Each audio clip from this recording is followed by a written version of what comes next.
ఇక విద్యార్థులతో రాజకీయాలు చేయొద్దన్నారు మంత్రి పొన్నం ప్రభాకర్. సిద్దిపేట జ్యోతిబా పూలే గురుకులాన్ని ఆకస్మిక తనిఖీ చేశారు మంత్రి. తెలంగాణలో గురుకులాలు హాస్టళ్లలో గతంలో కంటే మెరుగైన వసతులు ఉన్నాయన్నారు. గురుకులాలు హాస్టళ్ల పర్యవేక్షణ కోసం జిల్లా కలెక్టర్, అడిషనల్ కలెక్టర్, శాఖల అధికారులతో కమిటీ వేస్తున్నామని తెలిపారు. ముఖ్యమంత్రి గారి సూచన మేరకు జిల్లా కలెక్టర్లు, అడిషనల్ కలెక్టర్లను జిల్లా స్థాయిలో కమిటీగా వేస్తూ 4 వెల్ఫేర్ అధికారులు, ఎస్సీ, ఎస్టీ, బీసీ, మైనారిటీ అధికారులు, అదేవిధంగా ఆరోగ్యానికి సంబంధించి చూడడానికి డిఎంహెచ్ఓను, ఆ ప్రాంతం ఆ స్కూల్ యొక్క ప్రిమిసెస్ బాగుండడానికి డిఆర్డిఓ గారు, దాని తర్వాత విలేజ్ సెక్రటరీ కానీ ఆ ప్రాంతంలో ఉండేటువంటి విధంగా డిపిఓలను సభ్యులుగా చేస్తూ కమిటీ వేస్తూ ఇదే ఫార్మేట్లో మండల స్థాయిలో కూడా వేస్తూ ప్రతి 15 రోజులకు ఒక్కసారి ఆ పాఠశాల సందర్శన లేదా నివేదికలు తీర్చే కార్యక్రమం.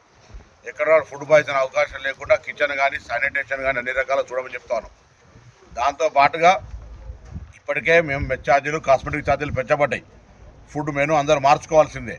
ఫుడ్ మెనూ మారినాక అవసరమైతే ఒక పేరెంట్స్ కమిటీ పెట్టి వాళ్ళ ముందు దీన్ని పెట్టి నేను పేరెంట్స్ని కూడా కోరుతా ఉన్నా, పిల్లలకు ధైర్యం ఇవ్వండి, ఎక్కడ కూడా ఆత్మస్థైర్యం కోల్పోవద్దు. సమస్యలు ఉంటే తల్లిదండ్రుల ద్వారా కూడా ప్రభుత్వం దృష్టికి తేవడానికి అవకాశం ఉంది. ప్రభుత్వం విద్యకు అన్ని రకాల ఎక్కడ కూడా ఎంత ఇబ్బంది ఉన్నా ఎటువంటి సమస్య రాకుండా చూసేటువంటి ప్రయత్నం చేస్తూ ఉంది.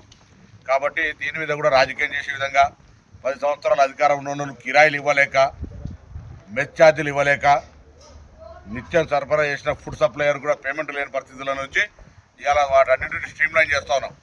భవిష్యత్తులో గ్రీన్ ఛానల్ ద్వారా పేమెంట్స్ చేస్తాం, క్వాలిటీ ఆఫ్ ఫుడ్ ఇస్తాం, వాళ్ళకి సంబంధించిన అన్ని రకాల బట్టలు, పుస్తకాలతో సహా అన్ని రకాల టీచింగ్ రిక్రూట్మెంట్ చేసినాం, ఫిజికల్ టీచర్ను పెట్టినాం రిక్రూట్మెంట్ చేసి.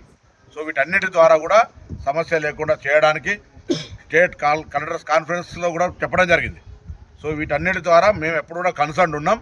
Don't do politics on childrens. If గవర్నమెంట్కి అయినా సూచన చేయాల్సుకుంటే మేము సానుకూలంగా వినడానికి సిద్ధంగా ఉన్నాం.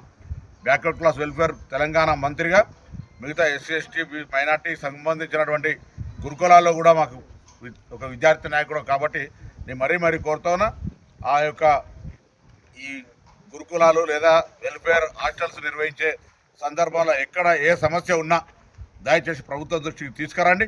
పరిష్కారం కాకపోతే అప్పుడు మీరు తప్పకుండా మీ పోరాటం చేసి హక్కు ఉంటుందని